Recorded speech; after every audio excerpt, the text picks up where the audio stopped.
বন্ধুরা, আজকে লাল শাক ভাজবো। শুকনো লঙ্কা, কালো জিরা ফোড়ন দিলাম, একটু করলা দিয়ে দিচ্ছি, একটু আলু দিয়ে দিলাম, একটু টমেটো দিয়ে দিলাম,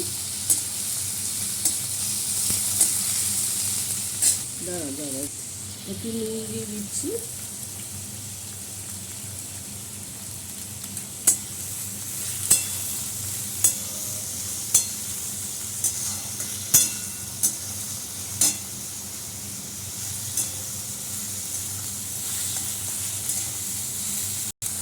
একটু হলুদ দিয়ে দিলাম,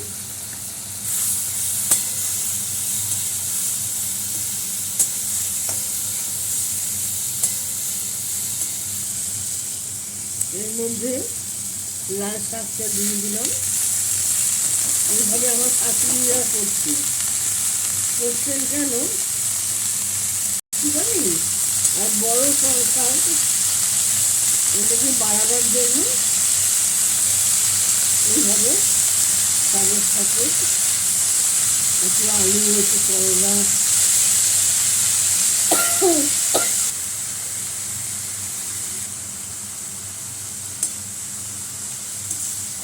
একটু আলু, একটু করলা দিয়ে এটা একটুখানি বাড়িয়ে দিতে, তাহলে সবার ঠিক আছে।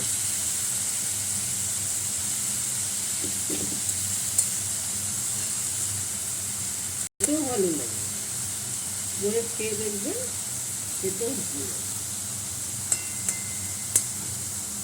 লাইক, শেয়ার, কমেন্ট করে দেবেন। ফেসবুক থেকে দেখলে একটু ঢাকা দিও। ফেসবুক থেকে দেখলে ফলো করতে, ফেসবুক থেকে দেখলে ফলো করবেন, আর ইউটিউব থেকে দেখলে সাবস্ক্রাইব করবেন। আর এইভাবে শাক রান্না করে খাবেন। বাচ্চু কত করুন, আমার শাক ভাজা হয়ে গেছে। এইভাবে শাক ভাজা করে খাবেন, খুব ভালো লাগবে খেতে। ব্লগটা আমি এখানে শেষ করলাম। নমস্কার। মিষ্টি দিয়ে দিই, একটু গুড় দিয়ে দিলাম।